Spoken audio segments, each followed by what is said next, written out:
क्या वास्तव में आपका पानी और आत्मा से नया जन्म हुआ है? उद्धार पाने के लिए सबसे पहले हमें अपने पापों को पहचानना चाहिए। मरकुस रचित सुसमाचार अध्याय 7 वचन 8 और 9। क्योंकि तुम परमेश्वर की आज्ञा को टालकर मनुष्य की रीतियों को मानते हो।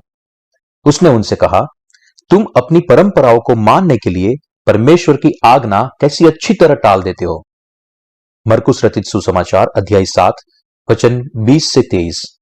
फिर उसने कहा, जो मनुष्य में से निकलता है वही मनुष्य को अशुद्ध करता है, क्योंकि भीतर से अर्थात मनुष्य के मन से बुरे बुरे विचार, व्यभिचार, चोरी, हत्या, परस्त्रीगमन, लोभ, दुष्टता, छल, लुचपन, कुदृष्टि, निंदा, अभिमान और मूर्खता निकलती है।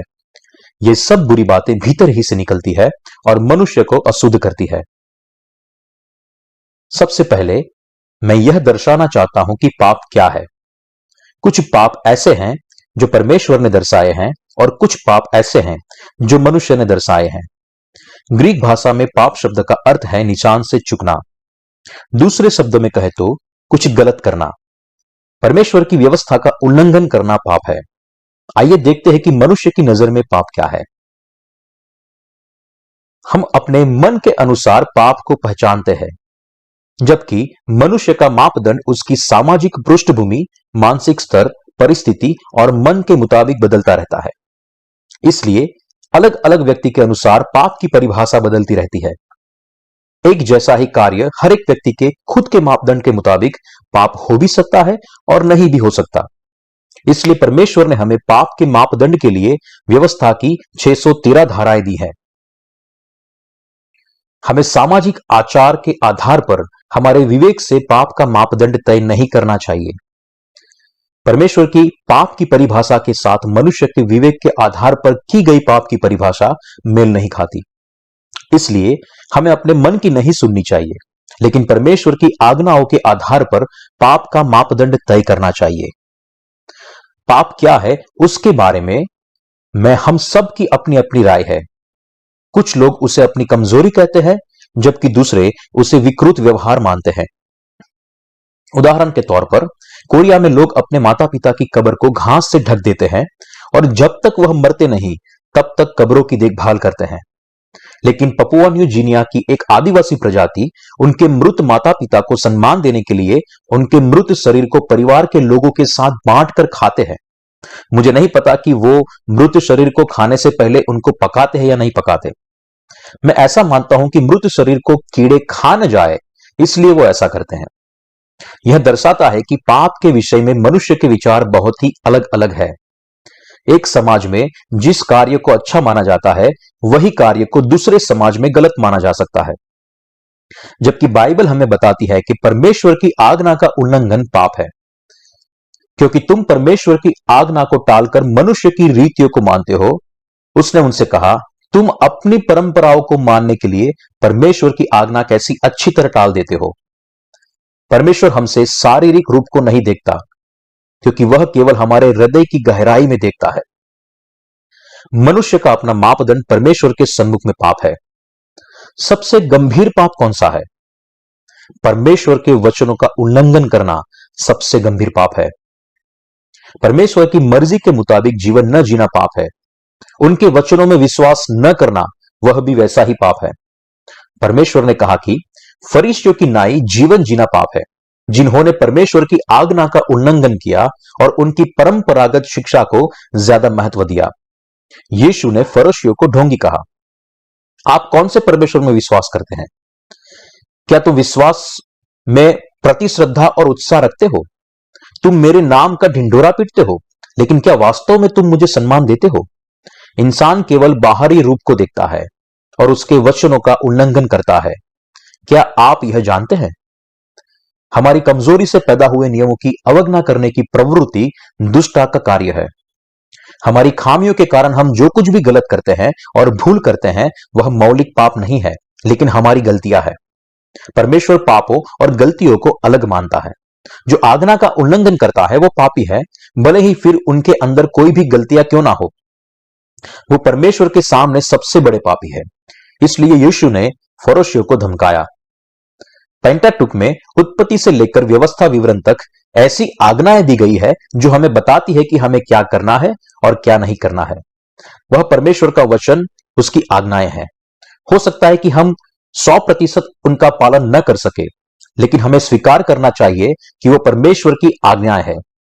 पहले से ही परमेश्वर ने हमें यह आज्ञा दी है और हमें उसे परमेश्वर की आज्ञा के तौर पर स्वीकार करना चाहिए। यूहन्ना रचित सुसमाचार 1 अध्याय और 1 वचन में लिखा है, आदि में वचन था और वचन परमेश्वर के साथ था और वचन परमेश्वर था। उत्पत्ति 1:3 में लिखा है, फिर उन्होंने कहा उजियाला हो, तो उजियाला हो गया। उसने सब कुछ बनाया, फिर उसने व्यवस्था की स्थापना की।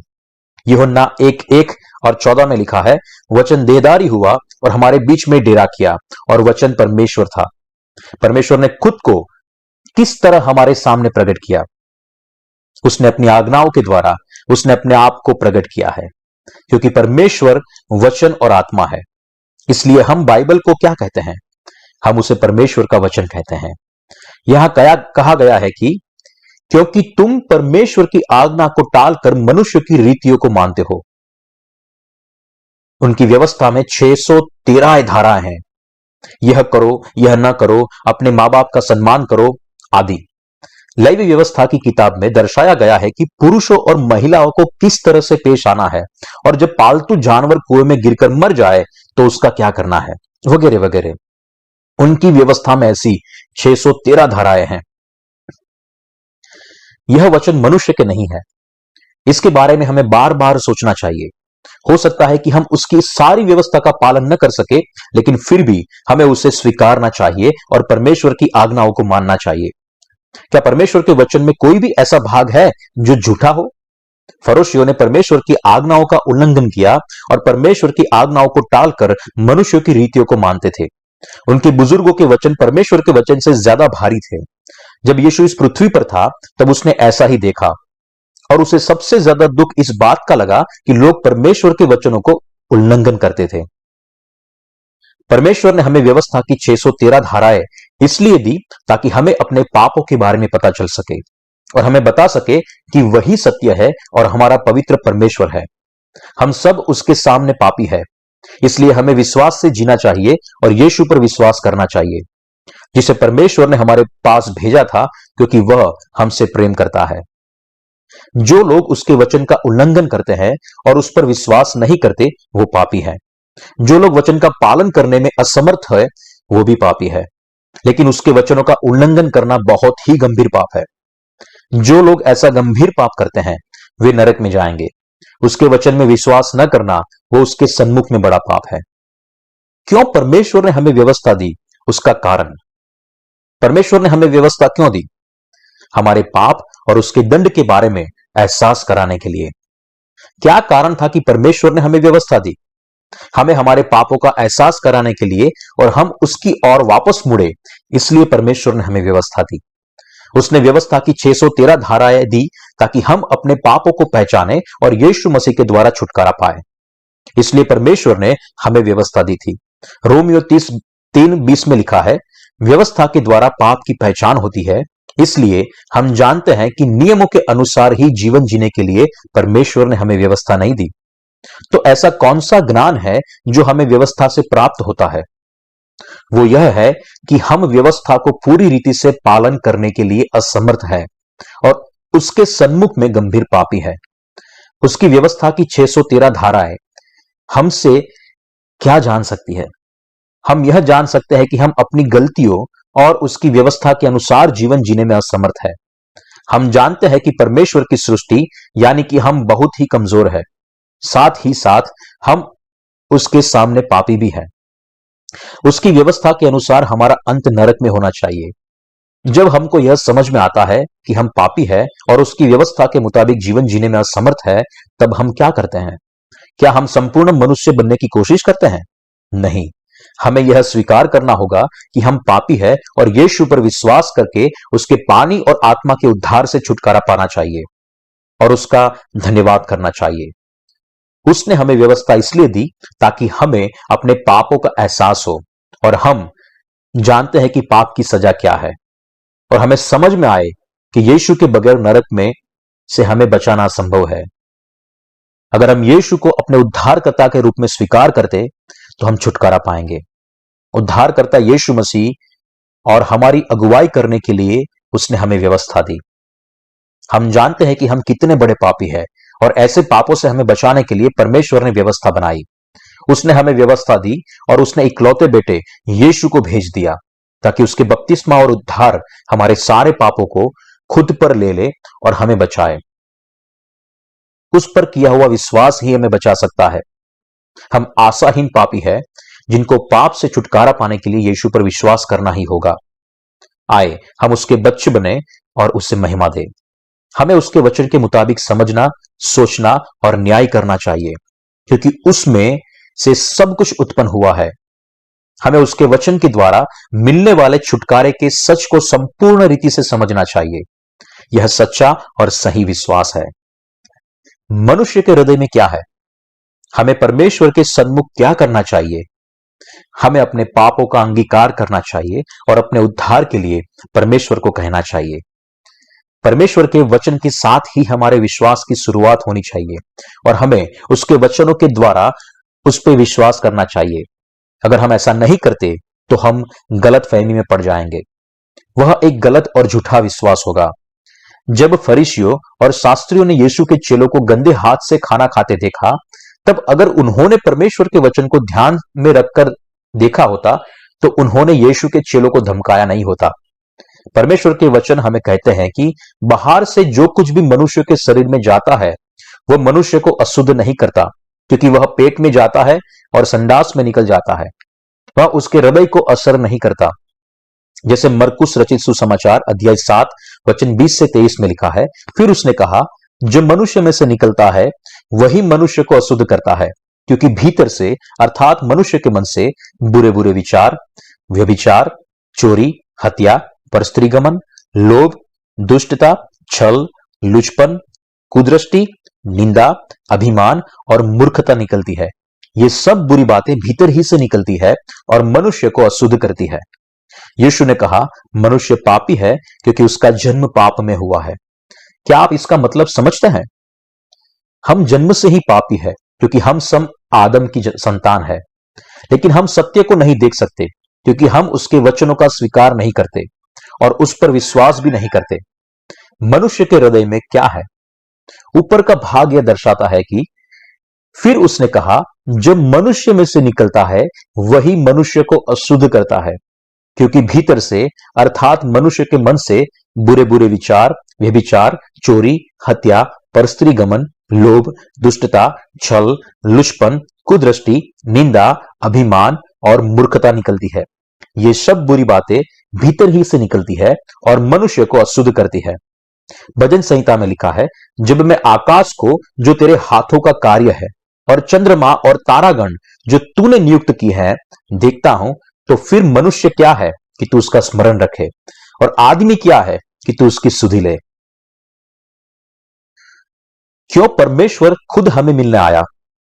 वो हमें इसलिए मिलने आया क्योंकि वह हमसे प्रेम करता है। उसने हमको बनाया है और हम पापी पर दया की है। उसने हमारे सारे पापों को धो दिया है और हमें अपने लोग बनाए हैं। भजन संहिता 8 और 1 में लिखा है, हे यहोवा हमारे प्रभु, तेरा नाम सारी पृथ्वी पर क्या ही प्रतापमय है। पुराने नियम में दाऊद राजा ने जब यह जाना कि परमेश्वर पापियों का उद्धार करेगा, तब उसने यह गीत लिखा था। नए नियम में प्रेरित पौलुस ने भी यह गीत दोहराया है। यह कितना आश्चर्यजनक है कि हम यानी कि परमेश्वर की सृष्टि, परमेश्वर की संतान बन सकते हैं। यह केवल हमारे प्रति उसकी करुणा का फल है। यह परमेश्वर का प्रेम है। हमें यह जानना होगा कि परमेश्वर की व्यवस्था के अनुसार जीवन जीना परमेश्वर को चुनौती देना है। वह हमारा अभिमान है जो हमारी अनाज्ञाकारिता से आता है। जब हम उसकी व्यवस्था को पालन करने की कोशिश करते हैं और इसे जीवन के लिए प्रार्थना करते हैं, तब उसके प्रेम से परे अपने जीवन को जीना उचित नहीं है। यह परमेश्वर की इच्छा है कि हम यह जान ले कि उसकी व्यवस्था के तहत हम सब पापी हैं। और आए हम यीशु के पानी और लहू के छुटकारे में विश्वास करें। मरकुस रचित सुसमाचार अध्याय 7 वचन 20 और 22 में उसका वचन कहता है, फिर उसने कहा, जो मनुष्य में से निकलता है वही मनुष्य को अशुद्ध करता है, क्योंकि भीतर से अर्थात मनुष्य के मन से बुरे बुरे विचार, व्यभिचार, चोरी, हत्या, परस्त्रीगमन, लोभ, दुष्टता, छल, लुचपन, कुदृष्टि, निंदा, अभिमान और मूर्खता निकलती है। ये सब बुरी बातें भीतर ही से निकलती है और मनुष्य को अशुद्ध करती है। यीशु ने कहा कि जो मनुष्य में से बाहर निकलता है उसमें पाप है और वो मनुष्य को अशुद्ध करता है। यहां तक कि परमेश्वर जो हमें अशुद्ध भोजन देता है वो भी हमें अशुद्ध नहीं कर सकता। सृष्टि की हुई सारी चीजें शुद्ध है, लेकिन जो मनुष्य के भीतर से आता है वो अशुद्ध है, वह पाप है और वो हमें अशुद्ध करता है। हम सब आदम की संतान है, तो हम क्या लेकर पैदा हुए हैं? हम 12 प्रकार के पापों को लेकर पैदा हुए हैं। क्या यह सच नहीं है? तो फिर क्या हम बिना पाप किए जीवन जी सकते हैं? हम निरंतर पाप करते रहेंगे क्योंकि हम पाप के साथ पैदा हुए हैं। क्या हम व्यवस्था को जानते हैं इसलिए पाप करना बंद कर देंगे? क्या हम परमेश्वर की व्यवस्था के मुताबिक जीवन जी सकते हैं?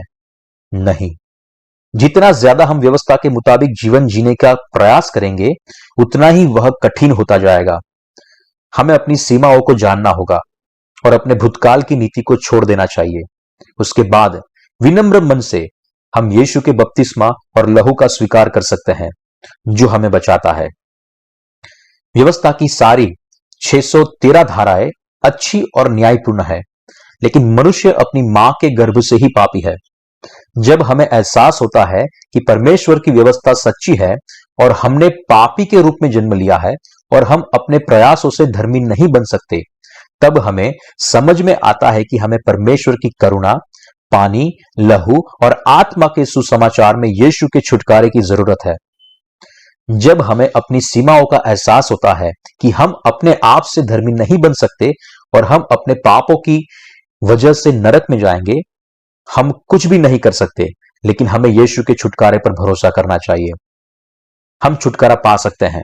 हमें जानना होगा कि हम अपने आप से परमेश्वर के आगे सच्चे और अच्छे नहीं बन सकते, इसलिए परमेश्वर के आगे हमें अंगीकार करना चाहिए कि हम पापी हैं, जो नरक में जाने के लिए नियोजित किए हैं, और हम उसकी करुणा के लिए प्रार्थना कर सकते हैं। परमेश्वर, मुझे मेरे पापों से बचाइए और मुझ पर दया कीजिए। उसके बाद निश्चित रूप से हमें परमेश्वर उसके वचन में मिलेगा। इसी रीति से हम छुटकारा पा सकते हैं। भजन संहिता 51 और 4 में लिखा है, ताकि तू बोलने में धर्मी और न्याय करने में निष्कलंक ठहरे। दाऊद जानता था कि वो पापों का ढेर था जो उसके नरक में धकेले उतना बुरा था, लेकिन वह परमेश्वर के आगे अंगीकार करता है, अगर तू मुझे पापी कहे तो मैं पापी हूं, अगर तू मुझे धर्मी कहे तो मैं धर्मी हूं, अगर तू मुझे बचाएगा तो मैं बच जाऊंगा, और अगर जो तू मुझे नरक में भेजेगा तो मैं नरक में जाऊंगा। यह एक सच्चा विश्वास है और बचने का मार्ग है। अगर हमें यीशु के छुटकारे में विश्वास की आशा है तो हमें ऐसा ही बनना पड़ेगा। हमें जानना चाहिए कि हमारे पाप क्या है। हम आदम की संतान है, इसलिए हम सबके हृदय में लालसा है, लेकिन परमेश्वर हमें क्या कहता है? वो कहता है कि हमारे हृदय में व्याभिचार होने के बावजूद भी हमें व्याभिचार नहीं करना चाहिए। अगर हमारे हृदय में खून करने की इच्छा है तो परमेश्वर क्या कहता है? वो हमें कहता है कि हमें खून नहीं करना चाहिए। हम सबके हृदय में अपने माता पिता के प्रति अवहेलना है, लेकिन परमेश्वर हमें उनका आदर करने के लिए कहता है। हमें जानना चाहिए कि परमेश्वर का वचन सच्चा और अच्छा है, लेकिन हम सबके हृदय में पाप है। क्या यह सच नहीं है? यह संपूर्ण रीति से सच है। तो फिर हमें परमेश्वर के सन्मुख क्या करना चाहिए? हमें कबूल करना होगा कि हम पापों का ढेर है और हम आशा रहित पापी है। यह सोचना उचित नहीं है कि हमने कल पाप नहीं किया था इसलिए हम कल धर्मी थे, लेकिन आज पाप किया है इसलिए आज पापी है। हम जन्म से ही पापी है, इसलिए हमें यीशु के बपतिस्मा में विश्वास करके छुटकारा पाना चाहिए। हम अपने कर्मों की वजह से पापी नहीं है, जैसे कि व्याभिचार, हत्या, चोरी, लेकिन हम पापी इसलिए हैं क्योंकि हम पाप के साथ पैदा हुए थे।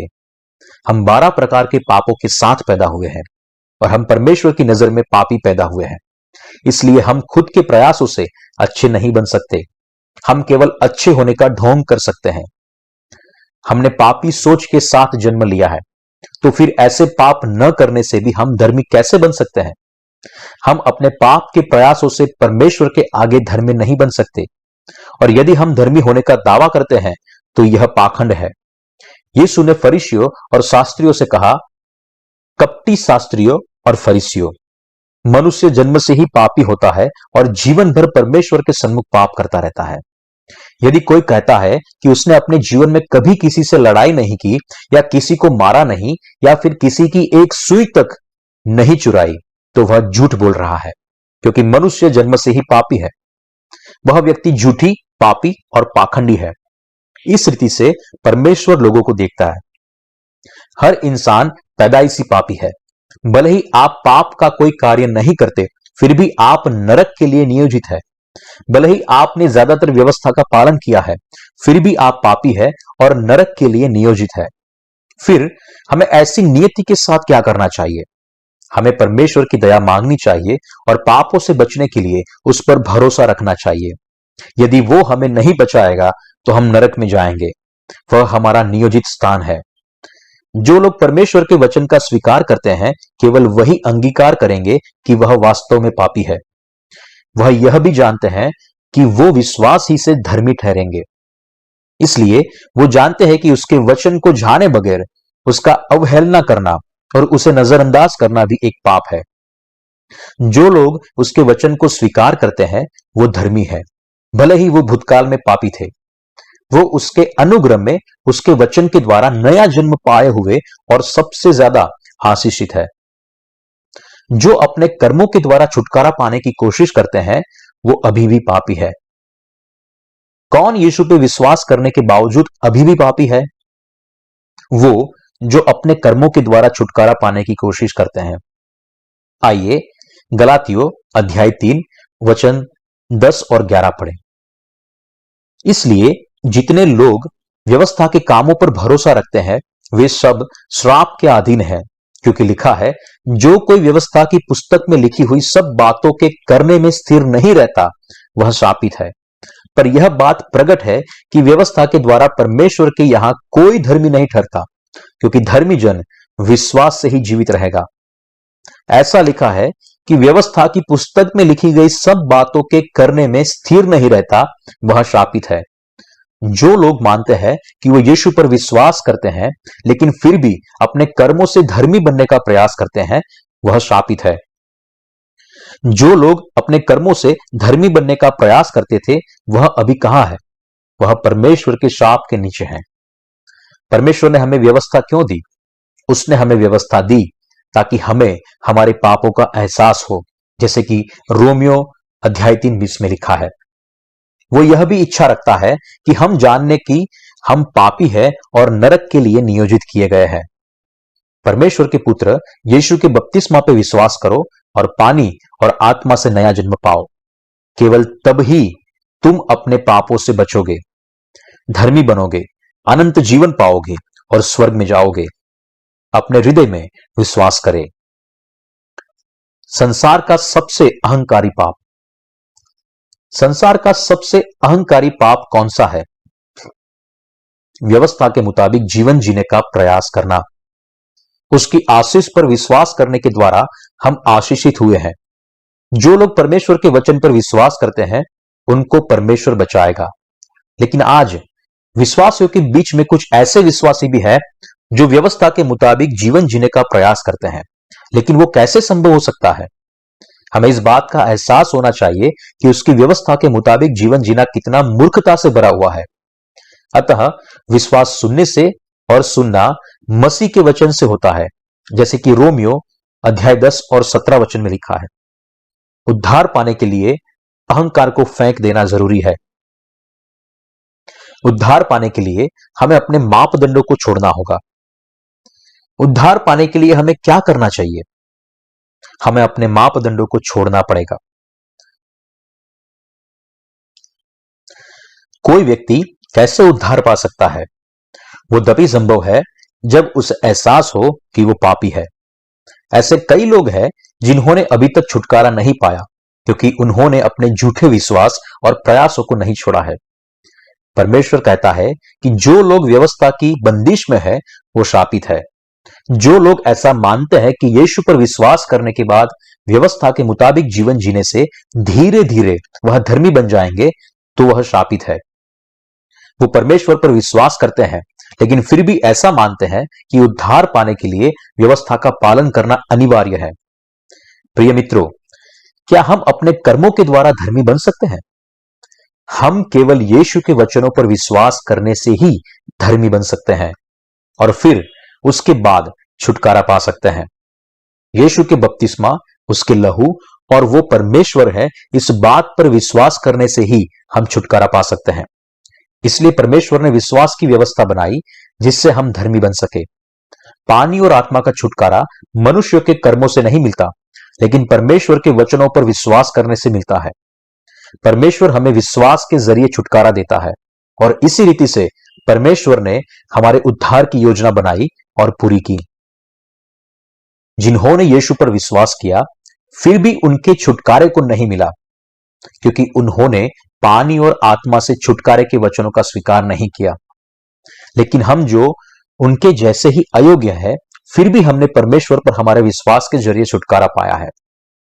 चक्की पीसते दो लोगों में से एक व्यक्ति को उठा लिया गया, लेकिन दूसरा चक्की पीसता ही रहा। जिसको उठा नहीं गया वो उस व्यक्ति को दर्शाता है जिसने छुटकारा नहीं पाया। क्यों एक को उठा लिया गया और दूसरा रह गया? क्योंकि एक ने परमेश्वर के वचन सुने और विश्वास किया, लेकिन दूसरे ने व्यवस्था का पालन करने में कड़ी मेहनत की और अंत में नरक में डाल दिया गया। उसने रेंग कर परमेश्वर के पास आने की कोशिश की, लेकिन परमेश्वर ने उसे झटक कर ऐसे फेंक दिया जैसे हम अपने पांव पर चलते कीड़े को फेंक देते हैं। अगर कोई व्यक्ति व्यवस्था का पालन करने की कोशिश करके परमेश्वर के पास आएगा तो निश्चित रूप से उसे नरक में डाल दिया जाएगा। गलातियों की पत्री अध्याय 3 वचन 10 और 11 और रोमियो की पत्री वचन 1 अध्याय 1 वचन 17 में लिखा है, इसलिए जितने लोग व्यवस्था के कामों पर भरोसा रखते हैं वे सब साप के अधीन है, क्योंकि लिखा है, जो कोई व्यवस्था की पुस्तक में लिखी हुई सब बातों को करने में स्थिर नहीं रहता वह शापित है।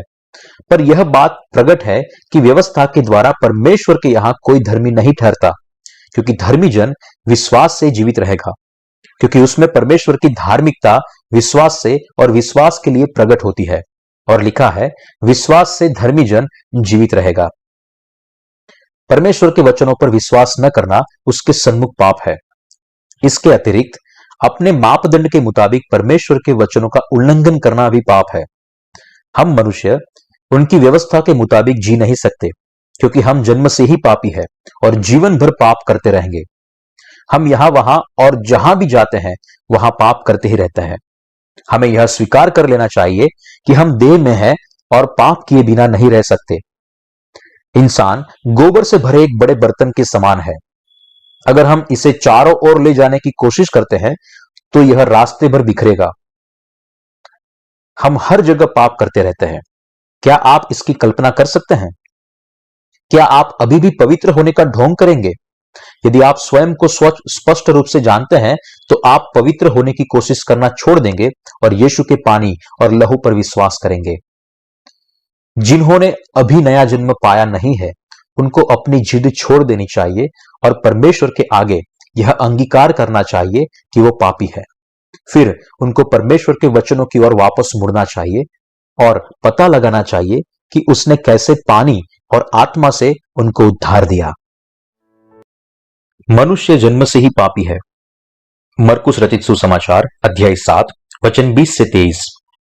फिर उसने कहा, जो मनुष्य में से निकलता है वही मनुष्य को अशुद्ध करता है, क्योंकि भीतर से अर्थात मनुष्य के मन से बुरे बुरे विचार, व्यभिचार, चोरी, हत्या, परस्त्रीगमन, लोभ, दुष्टता, छल, लुचपन, कुदृष्टि, निंदा, अभिमान और मूर्खता निकलती है। ये सब बुरी बातें भीतर ही से निकलती है और मनुष्य को अशुद्ध करती है। लोग उलझन में हैं और अपने भ्रम के मुताबिक जीवन जी रहे हैं। उद्धार पाने की सबसे अधिक संभावना किसकी है? वह जो खुद को बहुत बड़ा पापी मानता है। सबसे पहले मैं आपको एक प्रश्न पूछना चाहता हूं। आप खुद को किस रीति से देखते हैं? क्या आप सोचते हैं कि आप अच्छे या बुरे हैं? क्या आप सोचते हैं सभी लोग अपने भ्रम में जी रहे हैं? आप जितना सोचते हैं उतने बुरे नहीं हैं और जितना सोचते हैं उतने अच्छे भी नहीं हैं। तो फिर विश्वास का अच्छा जीवन कौन जी सकता है? क्या वह व्यक्ति जो अपने आप को बहुत ही अच्छा मानती है, या फिर वो व्यक्ति जो अपने पाप को बुरा मानता है? यह बात का है, मुझे आपको दूसरा प्रश्न पूछना है। उद्धार पाने की सबसे ज्यादा संभावना किसकी है? वह जिन्होंने बहुत पाप किए हैं, या फिर वो जिन्होंने बहुत कम पाप किए हैं? जो व्यक्ति स्वीकार करता है कि उसने अनगिनत पाप किए हैं, वो उद्धार पाने के लिए संभवित है, क्योंकि वह स्वीकार करता है कि वो पापी है। ऐसे व्यक्ति यीशु के द्वारा तैयार किए गए छुटकारे के वचनों को स्वीकार कर सकते हैं। जब हम सचमुच अपने आप को देखते हैं, तब हमें पता चलता है कि हम केवल पापों का एक ढेर हैं। मनुष्य कौन है? मनुष्य कुकर्म करने वालों का वंश है। यशाया 59 में लिखा है कि मनुष्य का मन हर प्रकार के अधर्म से भरा हुआ है। इसलिए यह स्पष्ट होता है कि मनुष्य पापों का ढेर है। लेकिन अगर हम मनुष्य को पापों के ढेर के रूप में देखें, तो कई लोग इस बात से सहमत नहीं होंगे। पर इंसान कुकर्म करने वालों का वंश है, यह परिभाषा सही है। अगर हम ईमानदारी से खुद को देखें, तो हमें स्पष्ट रूप से दिखाई देगा कि हम बहुत दुष्ट हैं। जो लोग अपने आप से ईमानदार हैं, वो यही निष्कर्ष पर आएंगे। फिर भी ऐसा लगता है कि कई लोग यह स्वीकार करने के लिए तैयार नहीं है कि वो पापों का ढेर है। कुछ लोग आरामदायक जीवन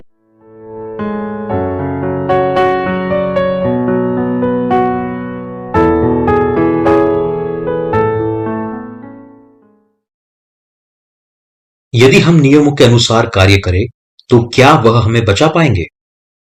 लूका रचित सुसमाचार अध्याय 10 वचन 25 से 30 में लिखा है, और देखो, एक व्यवस्थापक उठा और यह कहकर उसकी परीक्षा करने लगा, हे गुरु, अनंत जीवन का वारिस होने के लिए मैं क्या करूं? उसने उससे कहा, व्यवस्था में क्या लिखा है? तू कैसे पढ़ता है? उसने उत्तर दिया, तू प्रभु अपने परमेश्वर से अपने सारे मन और अपने सारे प्राण और अपनी सारी शक्ति और अपनी सारी बुद्धि से प्रेम रख, और अपने पड़ोसी से अपने समान प्रेम रख। उसने उससे कहा, तूने ठीक उत्तर दिया, यही कर तो तू जीवित रहेगा। परंतु उसने अपने आप को धर्मी ठहराने की इच्छा से यीशु से पूछा, तो मेरा पड़ोसी कौन है? यीशु ने उत्तर दिया, एक मनुष्य यरूशलेम से यरीहो को जा रहा था कि डाकुओं ने घेर कर उसके कपड़े उतार लिए और मार पीट कर उसे अधमरा छोड़कर चले गए। इंसान की सबसे बड़ी समस्या कौन सी है? वो गलत भ्रम में जीवन जी रहा है। लूका अध्याय 10 वचन 28 में लिखा है, यदि यह कर तो जीवित रहेगा। लोग अपने गलत भ्रम में जीवन जी रहे हैं। ऐसा लगता है कि वे खास तौर पर इसमें कमजोर हैं। वह काफी बुद्धिमान लगते हैं, लेकिन आसानी से धोखा खा जाते हैं और अपने बुरे पक्षों से अनजान रहते हैं। हम जन्म से ही खुद के बारे में कुछ नहीं जानते, फिर भी हम सब कुछ जानते हैं ऐसा दिखावा करते हैं। इंसान खुद के बारे में कुछ भी नहीं जानता, इसलिए बाइबल बार बार कहती है कि हम पापी हैं। लोग केवल खुद के पाप के अस्तित्व के बारे में बात करते हैं। ऐसा लगता है कि इंसान अच्छा कार्य करने में असमर्थ है, हालांकि वे अपने आप को अच्छा दिखाने के लिए इच्छुक है। वह अपने अच्छे कार्यों के लिए गर्व करते हैं, हालांकि वे अपने होठों से खुद को पापी कहते हैं। वह जानते नहीं कि उनमें कुछ भी अच्छा नहीं है और अच्छा करने की क्षमता भी नहीं है, इसलिए वे दूसरों को धोखा देने की कोशिश करते हैं और कई बार खुद को भी धोखा देते हैं। हम पूरी रीति से दुष्ट नहीं हैं, हमारे अंदर कुछ तो अच्छा है। परिणाम स्वरूप वो दूसरों की ओर देख के खुद को कहते हैं कि अरे, काश उसने ऐसा न किया होता। अगर उसने ऐसा नहीं किया होता तो उसके लिए अच्छा होता। अगर उसने इस प्रकार से बात की होती तो कितना अच्छा होता। मुझे लगता है कि इस रीति से सुसमाचार का प्रचार करना उसके लिए अच्छा रहेगा। उसने मुझसे पहले छुटकारा पाया है, इसलिए